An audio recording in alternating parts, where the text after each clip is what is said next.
be honest.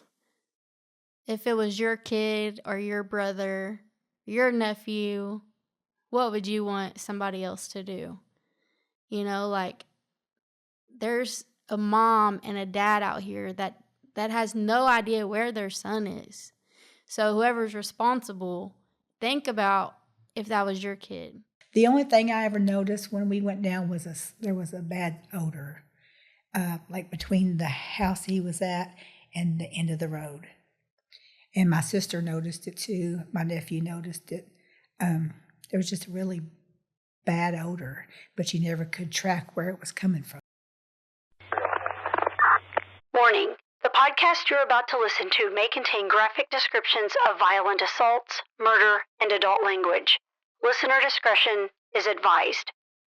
Welcome to the Murder Pleas podcast. In today's episode, we're going to continue the series on Never Forget Little Timmy. Timmy Sterner is a young man who went missing out of Nicholasville, Kentucky, April 2024. In today's episodes, we're going to be meeting with Cheyenne Brock and Billie Fain. Pay close attention to these ladies' interviews as they release some never-heard details and what may contribute to the case of Timmy's missing. Thanks so much for listening. Share with your friends.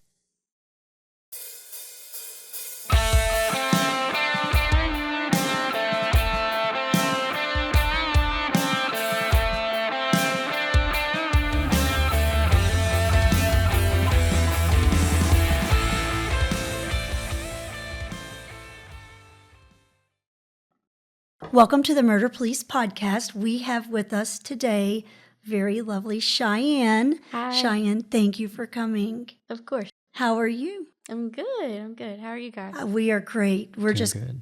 very grateful that you came to talk with us. David? Yeah, how are doing you? good. Excited to get more and to learn more about who Timmy is. And just in a few minutes that we talked to you before, I'm excited to hear because I think you've got a great part to add to this to let everybody know who he is and how special he is. So, Well, and Cheyenne, we know that you grew up with Timmy, so I'm going to open the door and let you talk about how you and Timmy became acquaintances like you are. So we met through our parents. Our parents were actually together in a relationship, his dad and my mom. We grew up, it was a kind of a wild household. I have a lot of siblings, and then it was Timmy and his cousins were around a lot. So we had a lot going on, as kids. How old were you guys? I want to say anywhere from 10, maybe even younger than that. It might have started when we were younger than that, honestly. So you kind of grew up together. Oh, yeah, we definitely grew up together. How long were your parents together? For about 6 years. 6 years. Mm-hmm. So you all grew up and kind of had sibling fights and sibling take up for each other's and Yeah. and all that fun stuff. Yeah, we definitely did. Yeah. So what was Timmy like as a little boy? Pretty much like your typical boy. He loved football. He loved playing outside. He loved everything about sports in general, but football was definitely the main thing for him. Yeah. Yeah. So I guess at some point your all's parents kind of parted ways. Did you all still stay in touch, you and Timmy? Yeah, we've always stayed in touch. Like, even with our parents not being together, he was the extra brother, know? I wouldn't call him my stepbrother. I would just say, yeah, that's my brother, And it's been like that since I can remember, So you all, we learned that for a while Timmy had been gone for a little bit, and then he came back into your life right before he went missing. Yeah. So you all, do you want to talk about seeing him? How great that was to see him again. Yeah. So whenever Timmy got out, he messaged me on Facebook and he asked me what I was doing, if I was going to a meeting. And I was like, yeah, I'm going to this meeting at this time. And So he ended up being late, so he didn't make it in for the meeting. But whenever I walked out of the meeting, there he was, and like he embraced me with the biggest hug. And we sat down and we talked and we caught up. And, before we left, I gave him a big hug again. And I said, I love you, I never knew that, like, that would be the last time I got to see him. Yeah, you all were probably thinking that you'd have another get-together in the next week or so, or... Yeah, I mean, I told him, like, all the meeting dates, times. I'm like, these are the days that I come, and, just to, that's something we could bond over, But When he was incarcerated, did you all have a chance to write letters or talk or we didn't communicate? we didn't write letters, but he did call me a few times. So, Okay, cool. Yeah. Good deal. That had been good to hear from him then, too. Yeah. So, any other childhood memories, like things that you remember that were fun or that really stick with you from when you all were growing up? Yeah. So, me and Timmy, we're the same age. So, I am 2 months older than him. So, me and him were really, like, glued to the hip, but we also got on each other's nerves. And I had older brothers, that were blood related, and they would always like make me and Timmy like play each other in football, because I was like a tomboy, like a big tomboy, so I was always with the boys. So me and Timmy would like, get our gear on and like get ready, and then like we would go like head to head with each other and see who would win, And that always sticks out to me. And then I was a cheerleader for the football team that he played for, pretty much throughout the whole Little League. We always tried to be on like the same team. And then I can remember like Halloween, we would always dress up. I was usually like the boys, so I wanted to be the football player too, There's just memories like that I can remember from us being little and just having fun, like no care in the world, Yeah, which is what it should be like. Yeah. So your brother, we'll call him your brother because that's how you referred to him. So you get to see him, and then do you recall when you found out he was missing? Yeah, I do. I couldn't really believe it, because I'm like, there's just no way. Because you had just seen him. Yeah. I had So literally just So seen they him. just did they call you looking for him, or did they just say, because they probably knew you had seen him, right? Yeah, so one of his friends had actually reached out to me and was like, hey, you know where Timmy is? And I'm like, no, like last time I seen him, and I told him, and he's like, well, nobody can find him. And I'm like, what do you mean? And then it just started from there. Like, I immediately contacted Big Timmy. I'm freaking out, and here we are. Yeah, 4 months later. Yep. So I guess our hope in this, Cheyenne, is that we can maybe talk to enough people, and hopefully somebody's conscience will come clear, and they'll tell, we talked formerly to his uncle and his grandmother, and his uncle said, we just really would like to have him back, which is really just a sad thing to hear. But he said, we just want to be able to have a proper burial. And I know that sounds so horrible, but I think sadly for that family, that's, Yeah. they really think that that's what's happened. And obviously everybody would have hoped for a different outcome, but we are hoping that someone will feel enough compassion to say, I know what happened, and it's only the right thing to tell, to bring justice for little Timmy. Yeah, and I agree completely. And I've talked about it, like it's hard to grieve because there's still like that hope, like, Yeah, okay, sure. maybe that's not it, but then also it's like there's that feeling that something's not right, Yeah. So without the closure, it's like you can't even grieve properly. Yes. It's still, I know for myself, like I still hold on to some kind of hope, like Maybe he just took off and met a girl and met her, and they're yeah. living happily ever after in Tennessee or something. Yeah, that would be our hope as well. We do have a lot of interviews that we're hoping to get on board, and hopefully we can bring some kind of justice for little Timmy. Yeah. If you could speak to people in the community, there's rumors, and we don't do the rumors because they're just rumors, and we want the case to be successful should we get a case made. But what would you say to people in the community or people that were close to Timmy what would you ask them to do in something like this? Be honest. If it was your kid or your brother, your nephew, what would you want somebody else to do? Like there's a mom and a dad out here that has no idea where their son is. So whoever's responsible, think about if that was your kid, or if that was your brother or your best friend, and like how you would feel. Because it's not okay. It's not. Not at all. I agree too. Somebody's got to come forward. Yeah. Somebody's heard something somewhere. We know that somebody knows something. Yeah. There's too much that points to that last place he was with and the people that were there, and somebody either there knows or they've talked with people and they know too. So that's what we'd like to have as well, is somebody to come forward. Yeah. Well, Cheyenne, is there anything else that you'd like to add? We know that you've said what you would like to say to whoever's responsible. Is there anything else that you'd like to add about little Timmy, or any additional plea you might have for someone?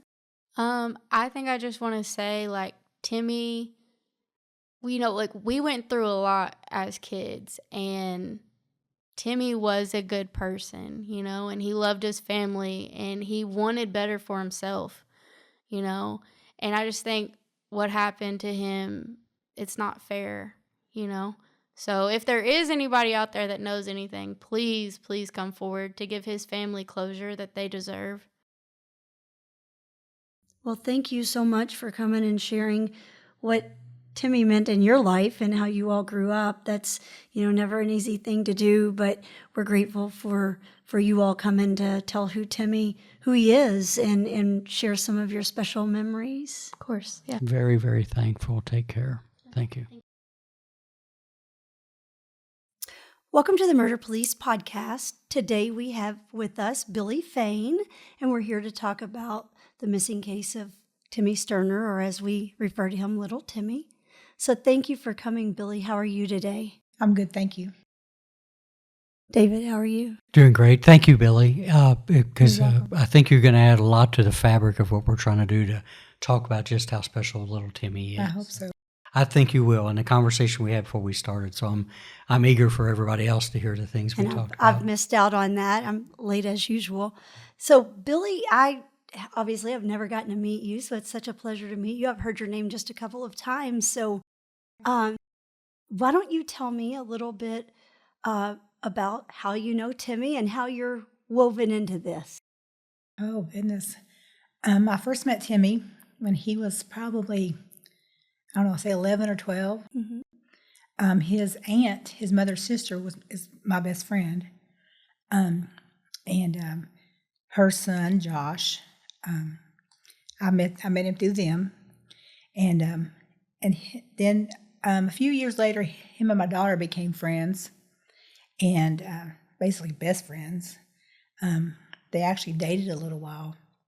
And he pretty much... he helped to raise my grandson for the first 13 years of his life. I was in my house one day, and I hadn't saw him for a year or so. And all of a sudden, he just walks in the door, and I look outside, and I'm like, where'd you come from? And there's this old late model Ford Bronco driving up the road, and they dropped him off.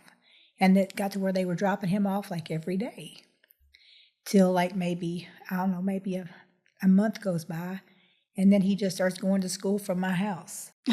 And just kind of took over residence. Just kind of took over residence. And he was always so, he was always so kind, and he was shy. And I don't know, he just took right up with me, and I took up with him. And so then after a few years goes by, then I end up marrying his uncle. Oh. And he would come in from school and he'd say, "My grandma told me that you're going to be married to my Uncle Terrence." I said, "Your Uncle Terrence?" And he said, "Yeah, my Uncle Terrence. My grandma says you're going to end up marrying him." And I was like, "Oh, I didn't even know who Terrence was." Oh, I had never seen Terrence. I was like, "Okay, whatever." And sure enough, about 2 years later, we ended up married. And so he was always like a permanent staple at my house. Wow. And then he, like I said, he got in trouble and he went to prison. And I talked to him off and on. He called me Mom. Oh. He called me Little Mom. That's the way he called me, Little Mama. And so he would call me every now and then. And I had like a little account on his jail thing. And so he would call me and he'd send me pictures. And the day that his mother picked him up, she told me that I was the second person he called after she picked him up. Oh. And so the next day he was coming to Nicholasville, and I moved out of Nicholasville, I live in Lexington now, and he had called to tell me that he was going to come see me. And I said, "Well, do you know about what time that'll be?" And he said, "Around 6 o'clock." And I never got that visit. Oh. And was that the last time you spoke on the phone, though, that last conversation? that was that was like, I talked to him about 4 o'clock the day of the night that he come missing. And you never got your 6 o'clock. I never got my 6 o'clock. Did you know at that point that he had gone missing, or did you just think something must have come up and he just didn't come? No, his mother messaged me and asked me had I heard from him, because she knew that he had told me he was coming to see me. So she messaged me and asked me if I'd heard from him, and I was like, no, And then, like, after the next day that he didn't show up, and she hadn't heard from him. When she had not heard from him, then my heart knew that something bad right. had gone wrong. Because no matter how upset he would be with her, he was very loyal to her. And I knew, especially when she told me that he was driving her vehicle when he left Garrett County, that, he wouldn't have kept her car. Well, yeah, he might have kept her car because he'd kept mine a couple times. He might have kept her car, but he would bring it back. But he would bring it back, but he would not go for a day or 2 or 3 without. Yeah. He would contact her. If she was calling him, he would answer. Eventually. Yeah. And so after 2 days had gone by and he's not answering for anybody, I've still got the message on my telephone. I sent him. I said, "Little Timmy," I said, "Are you okay? Do you need me to come get you?"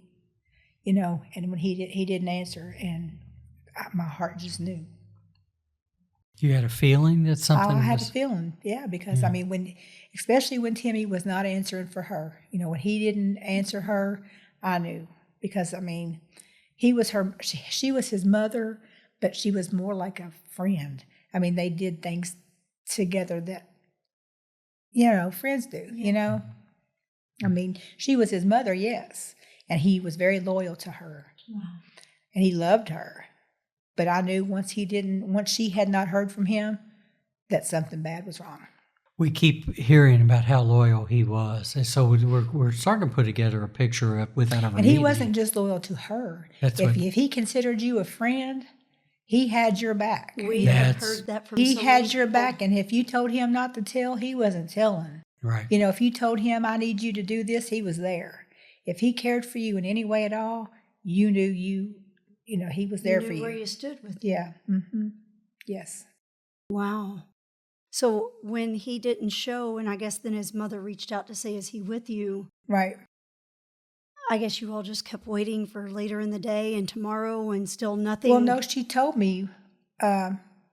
She told me where he was supposed to have went, and I think she had talked to someone there, and so I know that same person too. So I had called, and I got a certain story, and so that just it just didn't make sense. It didn't add up, and and nobody's heard from him since. So And that's a lot of what we're hearing, is that the stories they vary, and that they don't make sense. And so that really raises a lot of suspicion and worry, of course. I love Timmy so much that I went there looking for him.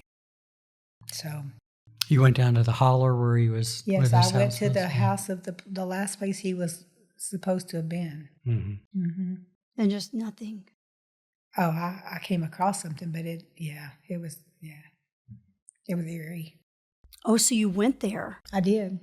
What did you just drive down looking for maybe Timmy, or what did you find when you got there? Well, actually, his mother had asked several of us to come down and meet her at the boat dock, and so it was she and I, both her sisters, Terrence, and her niece, and we all met at the boat dock, and we were just walking the roads and everything, and I said, I'm going there, So I pulled up at the bottom of the hill where he was supposed to have been parked. Mm-hmm. And I walked up to the door because I know the people that live there. And I asked him to tell me what they told her on the phone. I wanted to see their reaction. And I didn't like the feeling that I got when they talked to me. And so I went outside, and they had told me that he had wrecked their car. But yet he went there in his mother's car. Well, that's not Timmy. Timmy wouldn't have left anything that belonged to his mother to take someone else's. So when I walked outside, there was a car that was sitting sideways in the yard, and it did appear to be wrecked. And so I asked, is this the car that Timmy was driving? And they said, yes, that's it. So I just walked over and opened the door. And the passenger side was laying flat down, laying flat. The back of the seat was back. Like the whole back of the seat was like you were laying down in the front seat. And I looked down, and there was a tennis shoe in the floorboard. And I picked it up, and I asked, whose shoe is this? She said, that was Timmy's. And I said, this shoe? And I said, this shoe right here was Timmy's? And another guy there, he kind of shrugged it off and kind of made like a little giggle, and he said, well, not that one. And I knew right then that something bad had gone wrong. Something bad had gone wrong, but nobody's going to say anything. And did you ask that person what they meant by that? No, because the feeling I got when I was in that house, and then just whenever he made that comment, and just when I had Timmy's shoe in my hand, I mean, it's just the feeling that I had was, you need to leave here and leave this to the police. So I took the shoe and I gave it to the police. I took the shoe with me. I wasn't leaving it there. Was there anything else of his in there? No, his mother found his phone at the place where they said that he wrecked, and it was found smashed on the ground. And she had walked up and down that road for 2 days, and then on the third day she found his hat, but it wasn't there the day before. Oh, she had walked those same steps and it wasn't there. Mm-hmm. And then there it was. Yep. And we went down there. We drove up and down. We walked up and down. We went, for 2 weekends in a row at least. And then she was down there almost every day. And yeah. Did she ever find more things as she kept going down? No. The only thing I ever noticed when we went down was there was a bad odor, like between the house he was at and the end of the road. And my sister noticed it too. My nephew noticed it. There was just a really bad odor, but you never could track where it was coming from. Yeah, it's tough to do in the woods like that too. So, like we didn't know if it was a dead animal or because it could have been because down in that area. But the thing that really struck me too was that at that time it had rained. It had rained for a week, and it was flooded, and that river was up on the banks, and it was rolling. I mean,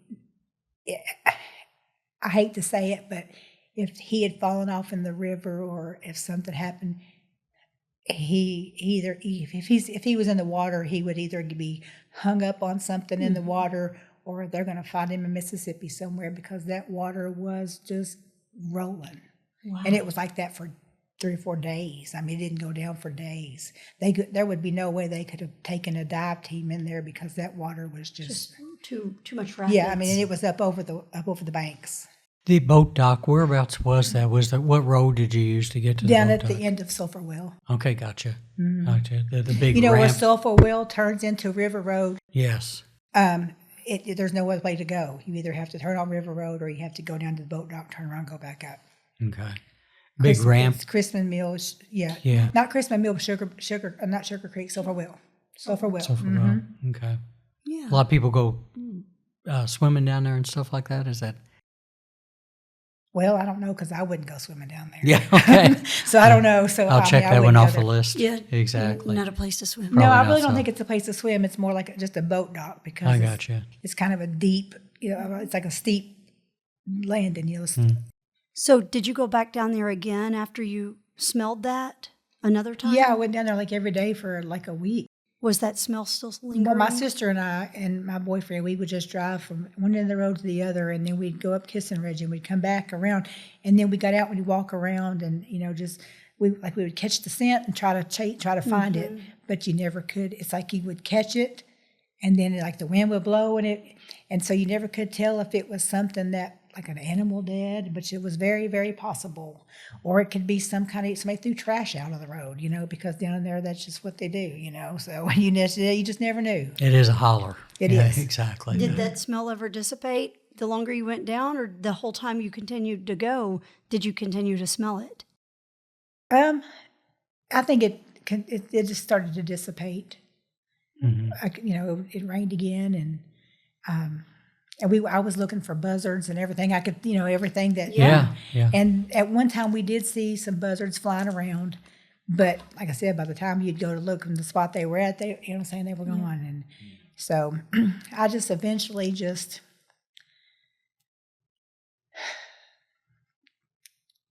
I pretty much told myself in my heart that he's gone, and there's nothing that I myself can do to bring him back. And I have been in touch with the Kentucky State Police. I stay in pretty close contact with them because I will do everything in my power to bring.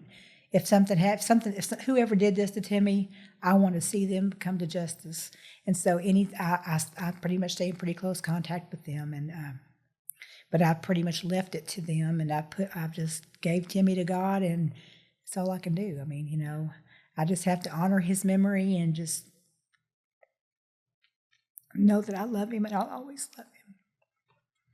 To that point, what would you ask people in the community to do? Because I think the common theme in this is we have a last known location, last seen with several people, which makes you reasonably assume that people know something that hadn't come forward. What would you ask the people in this little community to do? Well, little Timmy was known by a lot of people. He was widely known. A lot of people knew him, and the people who knew him loved him. And so I would ask anybody that has any information, don't look at it as, you're being a rat or you're, think of it as if this was your brother, if this was your son, if this was your, cousin, if this was your family, you'd want somebody else to come forward. If you know anything, just have a heart, have a heart. And, have a heart for his family and the people that, want closure. And you don't even have to give your name. You can do it anonymously, but come on, people, have a heart,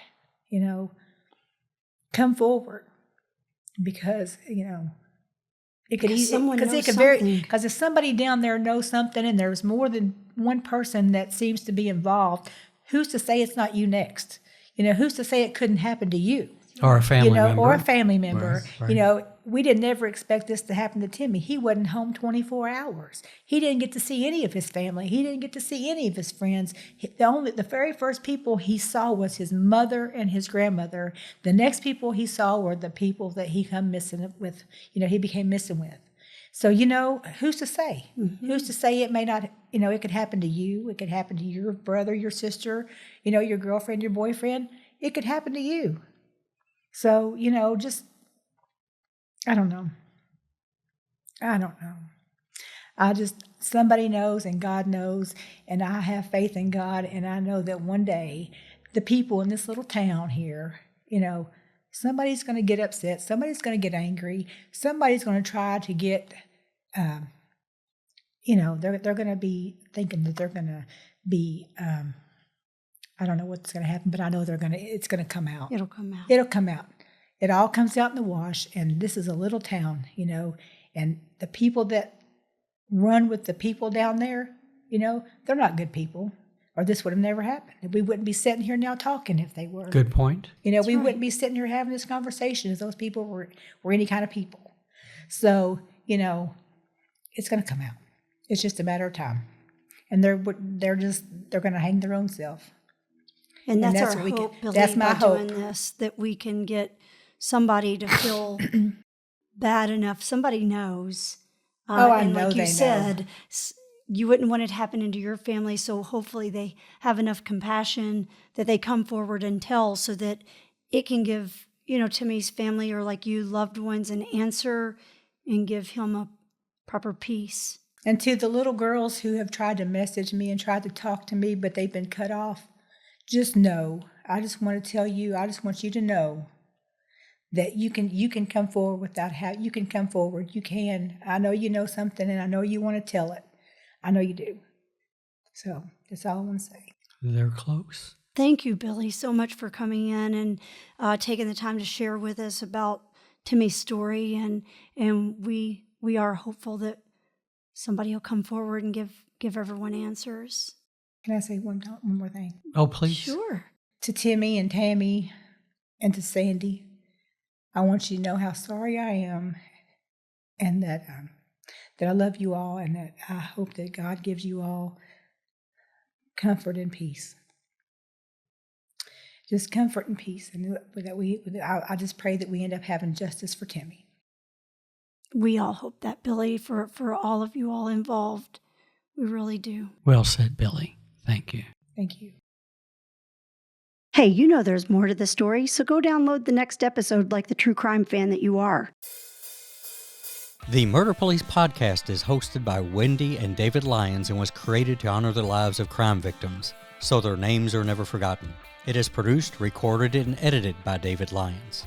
The Murder Police podcast can be found on your favorite Apple or Android podcast platform, as well as at murderpolicepodcast.com, where you will find show notes, transcripts, information about our presenters, and a link to the official Murder Police podcast merch store, where you can purchase a huge variety of Murder Police podcast swag.